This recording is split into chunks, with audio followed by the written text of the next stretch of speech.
Bismillahirrahmanirrahim. Assalamualaikum warahmatullahi wabarakatuh.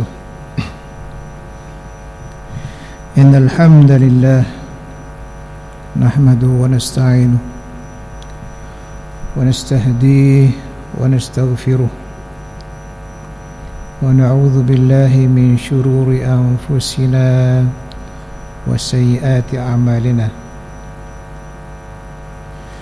Wassalatu wassalamu ala rasulillah wa ala alihi wa sahbihi ajma'in, amma ba'd. Muslimin muslimat rahimakumullah. Alhamdulillah thumma alhamdulillah. Syukur kehadrat Allah Subhanahu wa ta'ala, kerana dalam keadaan yang negeri dan negara kita dilanda dengan musibah banjir ini, kita dapat lagi diberikan kekuatan oleh Allah Subhanahu wa ta'ala untuk bersama-sama dalam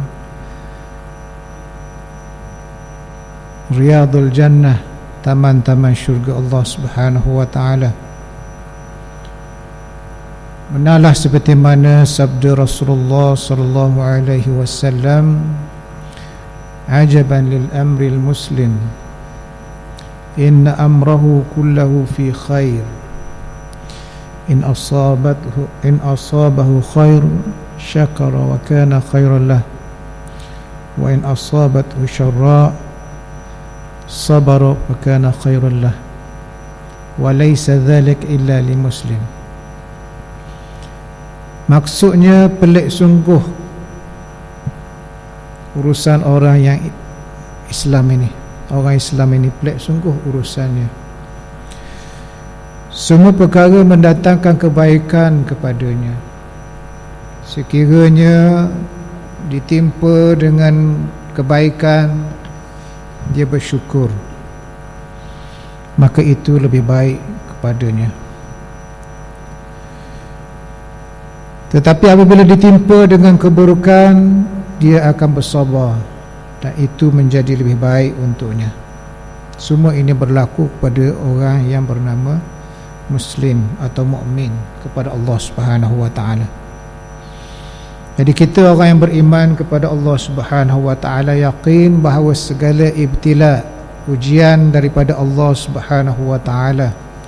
Kalau kita tengok dalam televisyen, dengar dalam radio, agak teruk sekarang ni di sekeliling kita, adalah untuk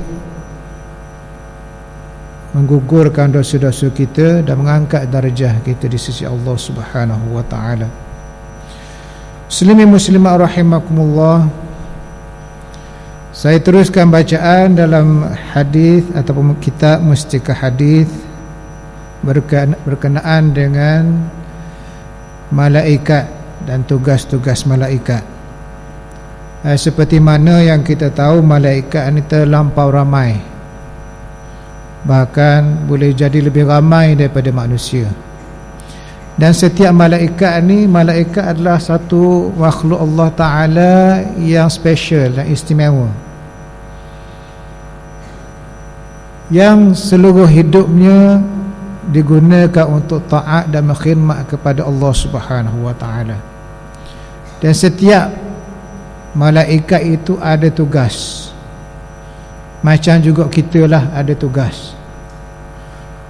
Kita ni Allah Ta'ala hidupkan di atas muka bumi ini bukan sia-sia.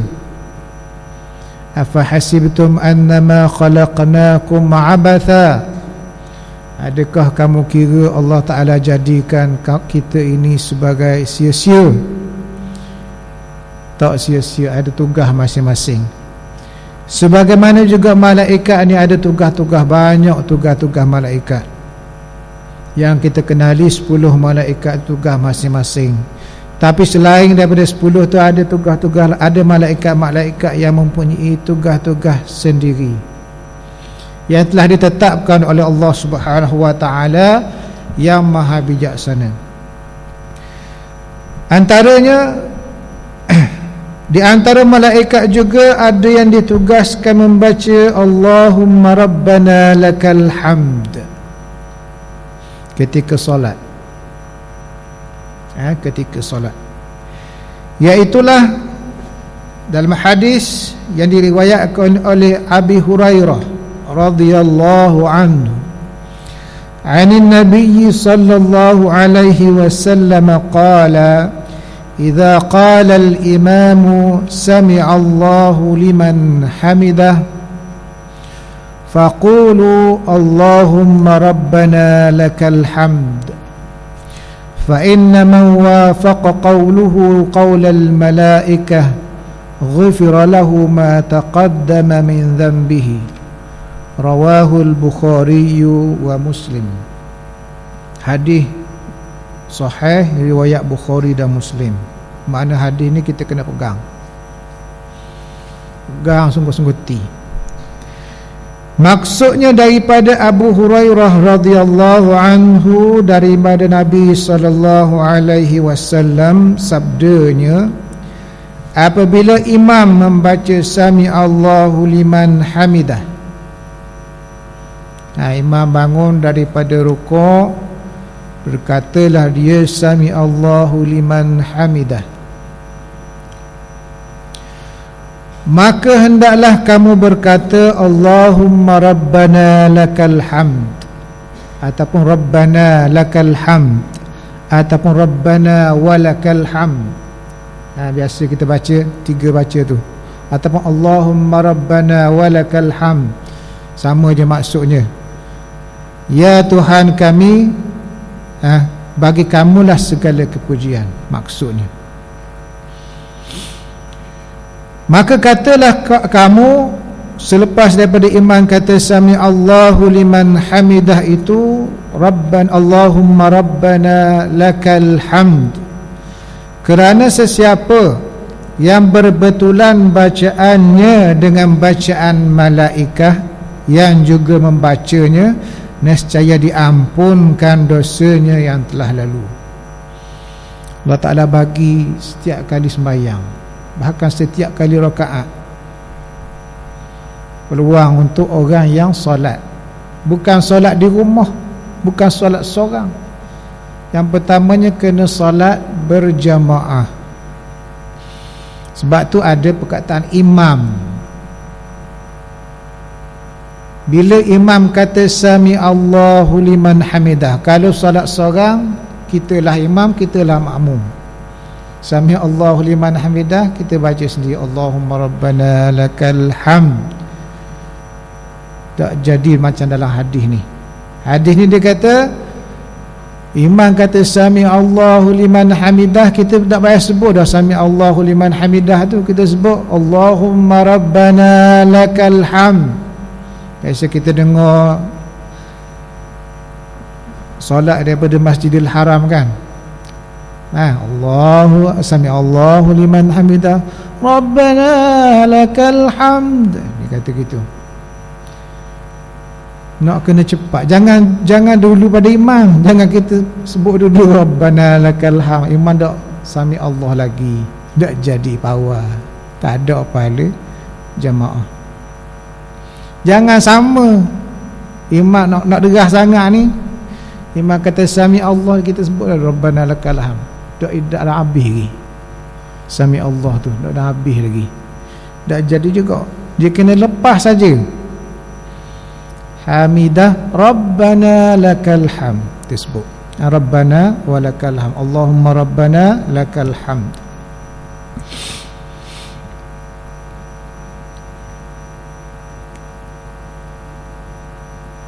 Maknanya apabila sahaja imam berkata sami Allahu liman hamidah, malaikat juga akan menyambut perkara tu. Malaikat akan bersama dengan orang yang solat ini. Bila imam sebut saja sami Allahu liman hamidah, malaikat tu berkata rabbana lakal hamd. Makna siapa yang sama kata dia dengan kata malaikat, ketika itu ghufira lahu ma taqaddama min dhanbi, diampunkan dosanya yang telah lalu. Maknanya kena katalah kita. Ada orang kata amanda benda tu sunat. benda sunat belaka, bukan rukun. Rukun qauli dalam solat ni kenapa? Fatihah dengan tahiyat akhir je. Hak lain sunat belaka, tak payah buat dah apa.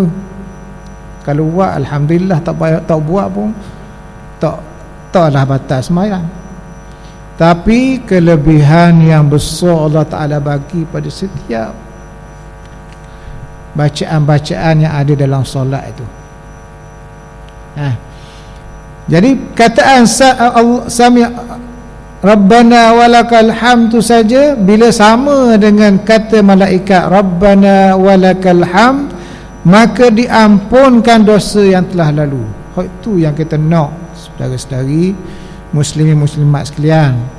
Kita ni hak banyak dosa ni, itulah perkara yang terbesar yang kita nak, agar segala perbuatan kita ni kalau ada silap, Allah Ta'ala ampunkan. Allah Ta'ala tak kira daripada dosa kita. Waktu yang kita nak sangat.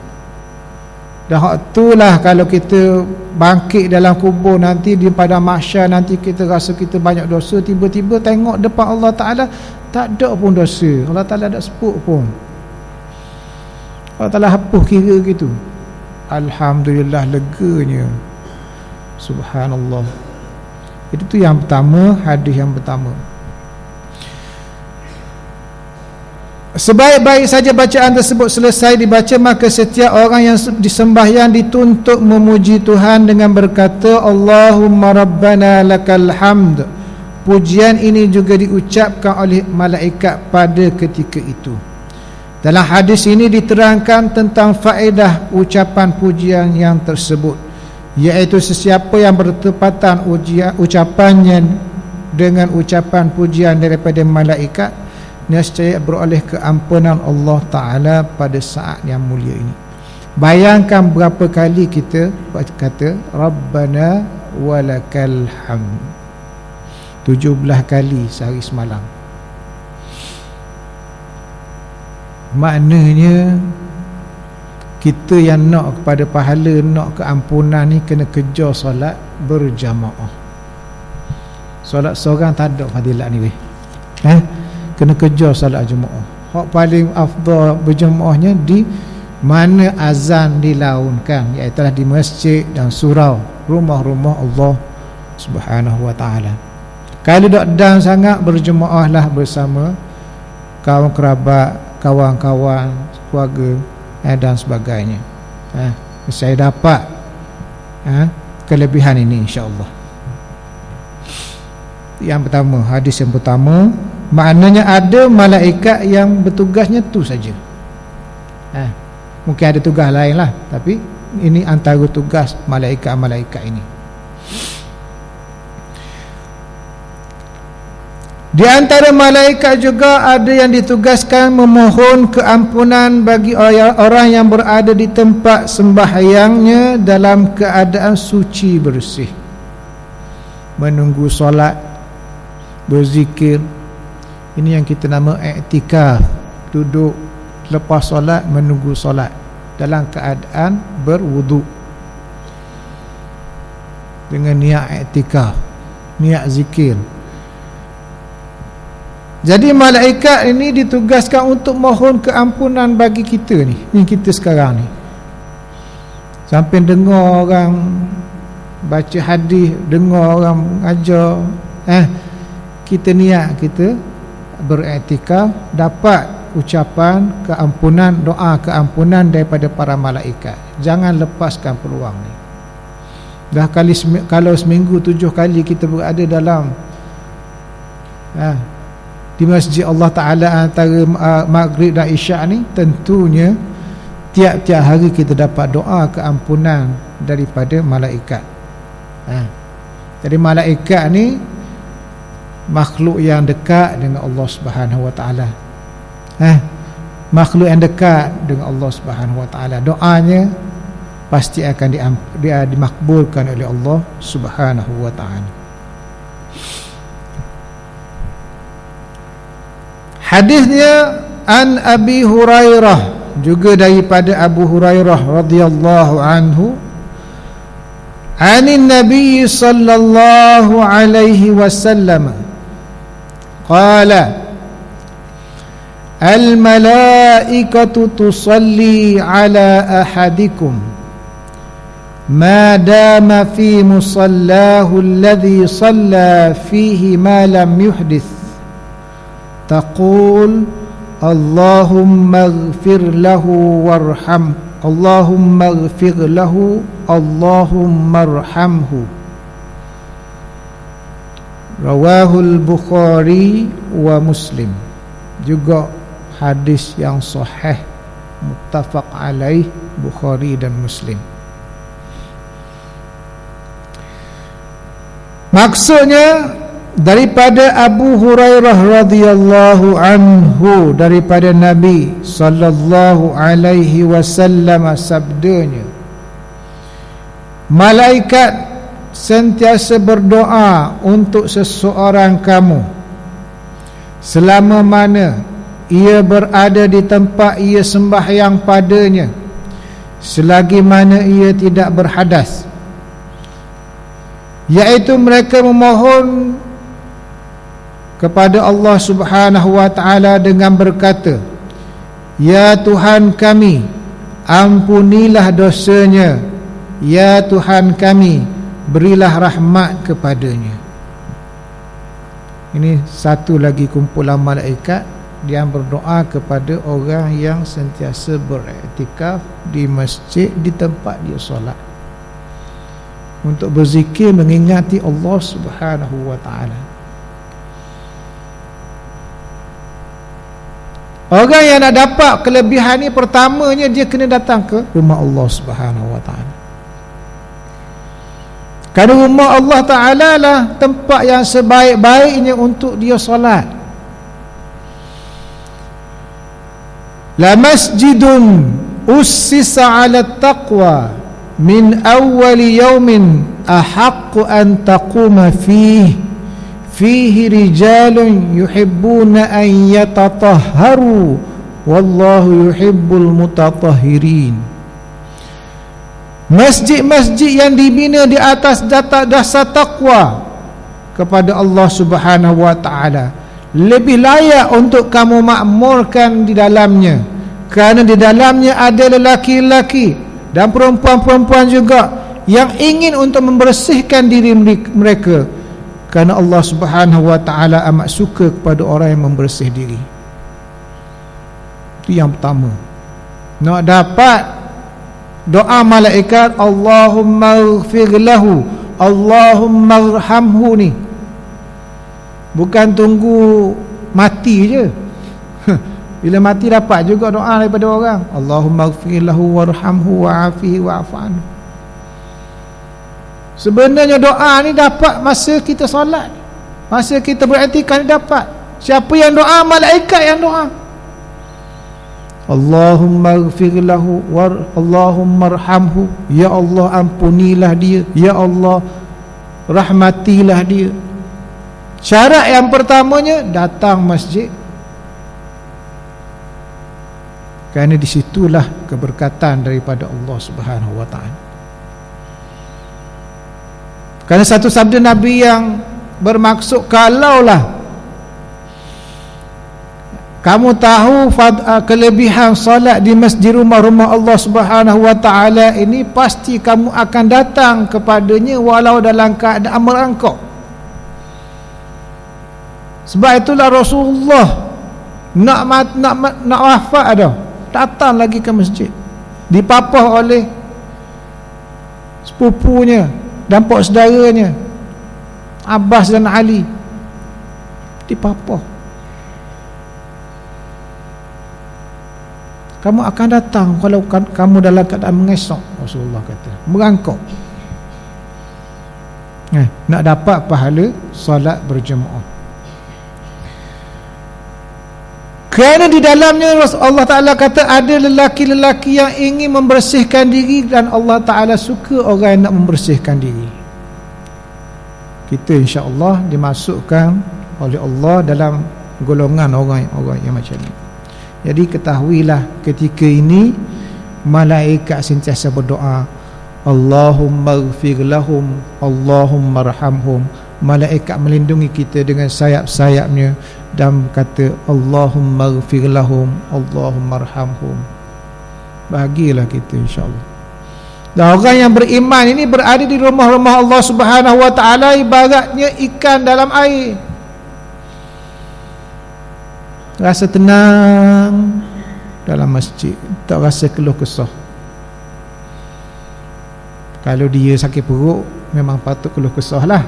Tapi kalau tak ada benda, dia akan rasa tenang dalam masjid. Kalau kita tengok ikan dalam akuarium, utama ikan yang mahal tu, benda mahal ribu-ribu tu datang, tenang kita tengok ikan tu, golden fish ke apa ke,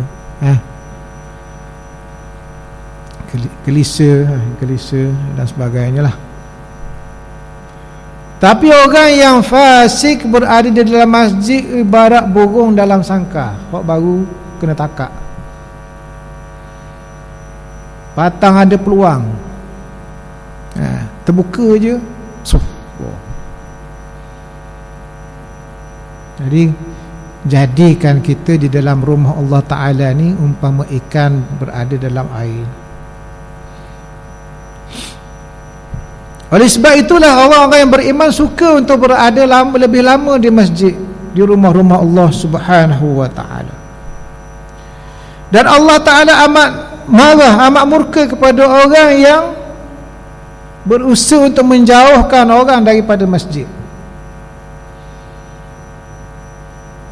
daripada orang yang berusaha untuk menghalau orang daripada masjid. Sama ada binasakan masjid, sama ada buat program untuk orang lalai daripada masjid,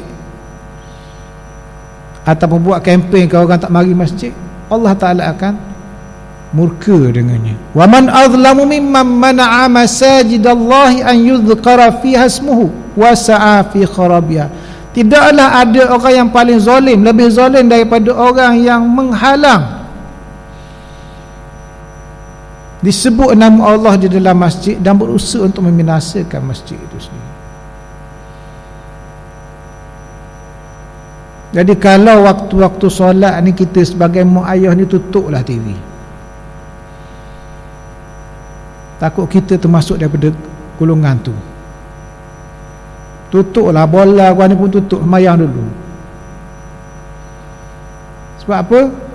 Kalau dengan sebab kita orang lain tak pergi semalam, tak pergi masjid apa semua, takut kita masuk dalam golongan tu, orang yang mana'a masajidallah ay yudhkara fiha ismuhu, menghalang daripada orang berzikir mengingati Allah di masjid-masjid Allah Subhanahu wa Ta'ala. Yang keduanya, kita kena ada wudu. Bukan duduk saja dalam masjid, datang masjid bagus dah, tapi tak berwudu. Tak berwudu, bukan main dah bagus, tapi tak ada wudu,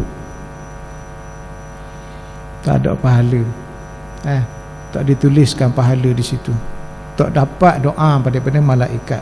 Malam yuhdith, selagi mana tidak berwudu, tak berhadas dia itu, dia berada di tempat dia solat.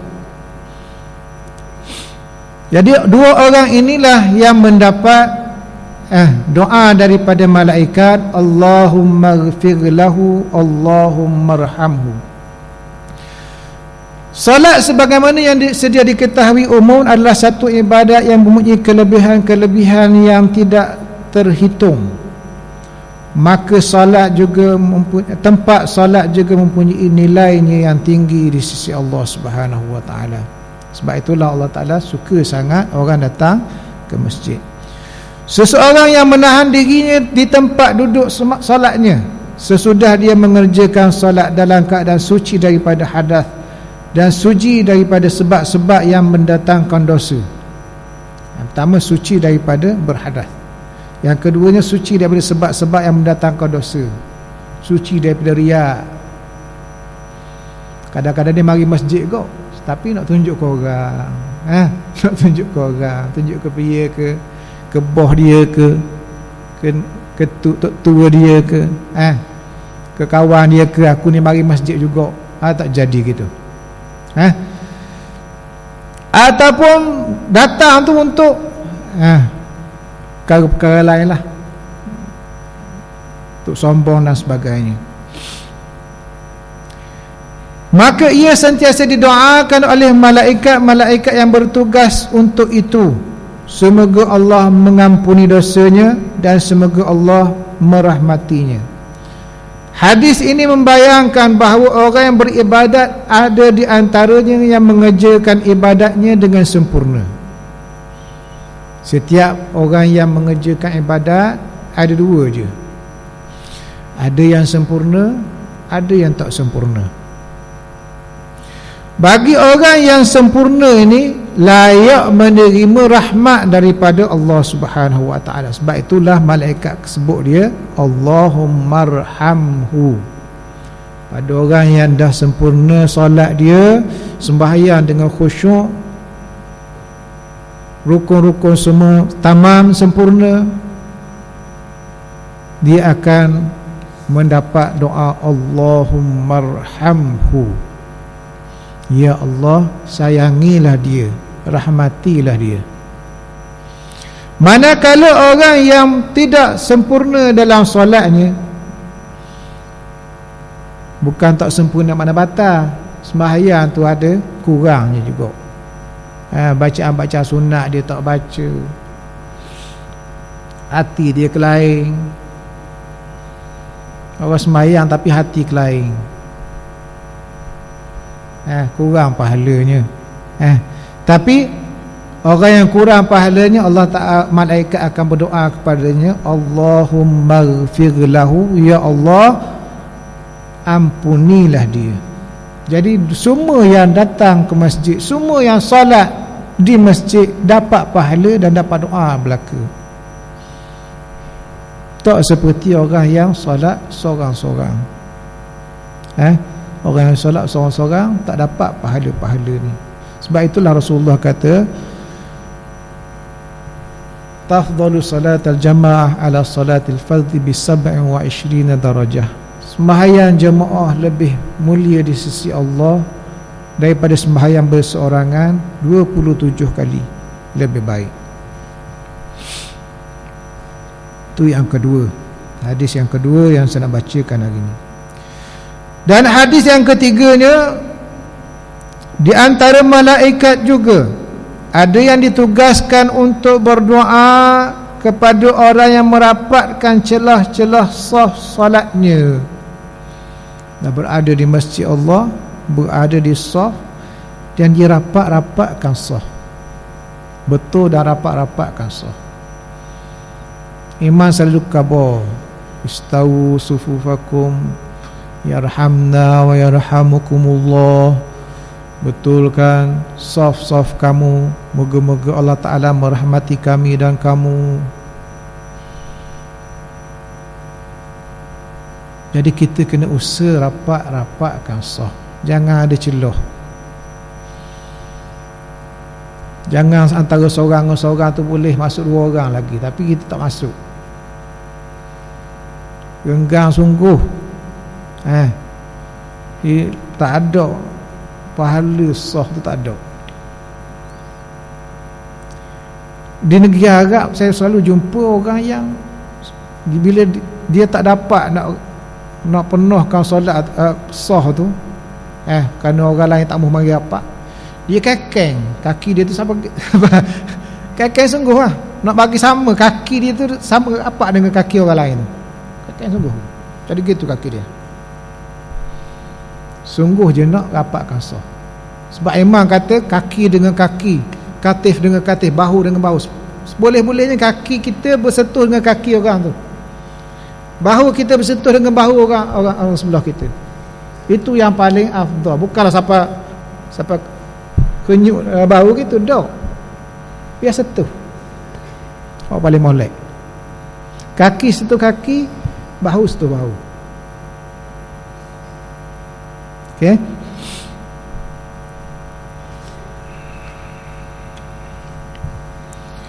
Dan juga orang-orang yang berada pada saf yang pertama. Ini saf yang paling mulia dalam solat berjamaah. Kalau datang solat, rebutlah saf pertama. Kalau pergi perang, saf pertama ni orang kuat lah. Orang kuat. Dulu satu ketika dulu masa Salahuddin Al-Ayyubi nak lawan tentera Salib, dia tengok, dia cek tentera dia, malam hari tu tentera dia buat benda.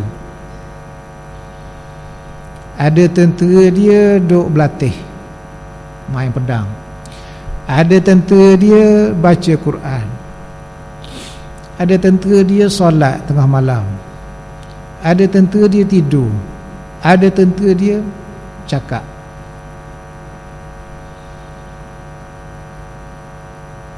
Esok tu dia khabar mana-mana si fulan disebut nama-nama ni duduk depan. Orang yang dipilih tu orang yang solat dengan orang yang baca Quran. Tu orang paling kuat. Sebab orang tu dah berada pada tahap yang macam Khalid Al-Walid kata, dia nak mati syahid. Khalid Al-Walid sebut di muka Panglima Rom tu, kami datang dengan sejumlah orang-orang yang inginkan mati seumpama kamu inginkan hidup. Sebab tu orang Islam menang. Jadi orang yang berada di saf depan ni orang yang kuat. Jadi kalau kita berada nak berhadapan dengan Allah Ta'ala, duduk di saf depan tu, fadilatnya bukanlah kita ni kuat, tapi fadilat tu Allah Ta'ala amat suka sekali. Jadi tu ada malaikat yang ditugaskan berdoa untuk orang yang merapatkan saf dan orang yang berada di saf yang pertama. Hadisnya an Aisyah radhiyallahu anha anin Nabi sallallahu alaihi wasallam qala inna Allaha wa malaikatahu yusalluna 'alal ladzina yasiluna as-sufuf wa man sadda furjatan rafa'ahu Allahu biha darajah. Rawahu Imam Ahmad wa Ibn Majah. Riwayatkan oleh Imam Ahmad dan Ibn Majah. Daripada Aisyah radhiyallahu anha, daripada Nabi sallallahu alaihi wasallam bersabda, sesungguhnya Allah Ta'ala dan malaikat-malaikatnya berselawat kepada orang yang menyambungkan antara saf-saf solat, menyambungkan saf-saf solat, merapatkan celah saf sembahyang. Yasiduna sufu, yasil maknanya menyambungkan saf. Dan sesiapa yang memenuhkan ruang antara saf itu, Allah Ta'ala akan menaikkan martabatnya satu darjah. Kau nampak antara dua orang tu ruang besar, boleh telur, dia dapat darjah di sisi Allah Subhanahu Wa Ta'ala. Hatta kalau tengah semayang pun, kalau tengah semayang tiba-tiba orang kat depan tu terbatal, lari, orang kiri kanan tak boleh rapat, kita ada belakang ni naik ke depan, langkahlah, ikut tergetik dia, langkah ke depan, boleh. Jadi wa man sadda furjatan rafa'ahu Allahu biha darajah, siapa yang memenuhkan ruang kosong itu, Allah Ta'ala akan mengangkat darjahnya di sisi Allah Subhanahu Wa Ta'ala. Ini pertama dapat doa daripada malaikat dan juga dapat darjah yang tinggi di sisi Allah Subhanahu Wa Ta'ala. Hadis riwayat Imam Ahmad. Dan juga satu hadis lagi, Anil Barra ibn Azib radhiyallahu anhu anin Nabi sallallahu alaihi wasallam qala innallaha wa malaikatahu yusalluna 'alas saffil awwal. Rawahu Imam Ahmad wa Abu Dawud. Daripada Al-Barra bin Azib radhiyallahu anhu, daripada Nabi sallallahu alaihi wasallam sabdanya, sesungguhnya Allah Ta'ala memberi rahmat dan malaikat-malaikatnya pula mendoakan bagi orang yang sembahyang pada saf yang pertama. Duduk di saf yang pertama. Kalau masjid kita ni ada berapa partition, berapa bahagian ni? Saf pertama, hak sini dengan luar ni sama ke saf pertama? Jadi kita kira hak dalam ni dulu. Ni yang luar ni penuhkan. Sebaik-baik tempat yang adalah di belakang imam. Di saf pertama di belakang imam. Kemudian yang keduanya di sebelah kanan orang yang belakang imam tu.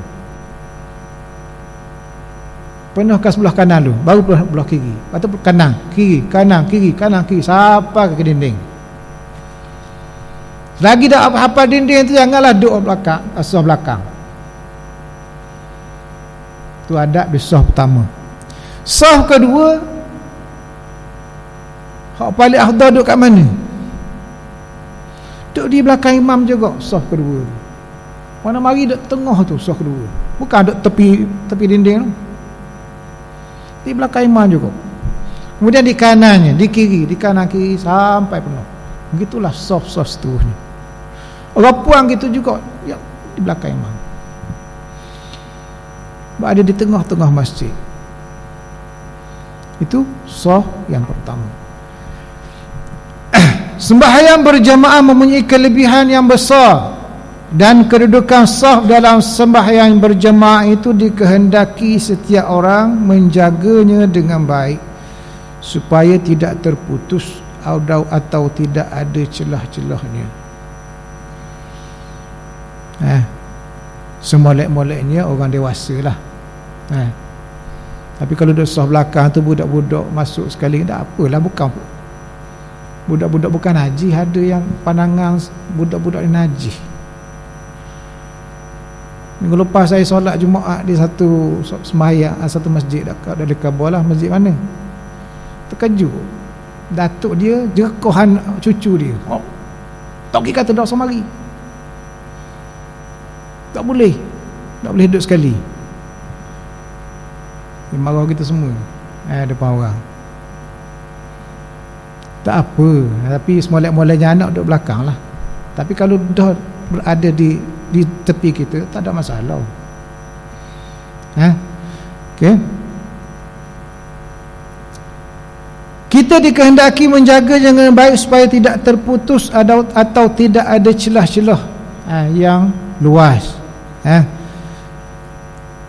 Dalam hadis yang pertama tadi, Rasulullah menerangkan bahawa orang yang mengambil berat menjaga safnya dengan sebaik-baiknya akan diberi rahmat oleh Allah Subhanahu wa taala, dan mereka akan didoakan oleh para malaikat semoga dosa mereka diampuni oleh Allah Subhanahu wa taala.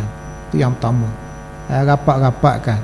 Jadi kalau imam sebut istau sufufakum yarhamna wa yarhamukumullah, betul-betulkan saf, kita betulkan saf. Sayyidina Umar dia siap bawa rotang ni. Siap bawa rotang. Maknanya solat tu melambangkan disiplin kita. Siapa lagi lebih besar daripada Allah Ta'ala? Kita nak menghadap Allah Ta'ala, bukan nak menghadap raja. Allah Ta'ala malikil mulk, raja segala raja. Al-Jabbar yang sombong, Al-Mutakabbir yang takabur. Sifat-sifat yang manusia tak boleh, tapi Allah Ta'ala boleh. Al-Jabbar, Al-Mutakabbir, Al-Muntaqim yang amat membalas dendam. Itu sifat Rabbaniyah yang tinggi, hanya layak pada Allah Subhanahu wa ta'ala saja. Jadi sekarang kita berhadapan dengan Allah yang Al-Jabbar, Mutakabbir, yang besar, yang gagah. Jadi sepatutnya kita takut dan kita duduk berdiri dalam keadaan berdisiplin, betul-betul ikut arahan dan sunnah Rasulullah sallallahu alaihi wasallam, berada dalam sunnah, dalam saf pertama yang betul, yang tak senggang banyak. Itu adalah disiplin dalam solat berjemaah. Sepatut lebih daripada disiplin di tempat-tempat yang lain. Sebab itulah kita kata solat jemaah ini mengajar kita erti disiplin dalam saf, dalam perbuatan kita. Kita tak boleh dulu pada imam. Imam buat baru kita buat, imam buat baru kita buat.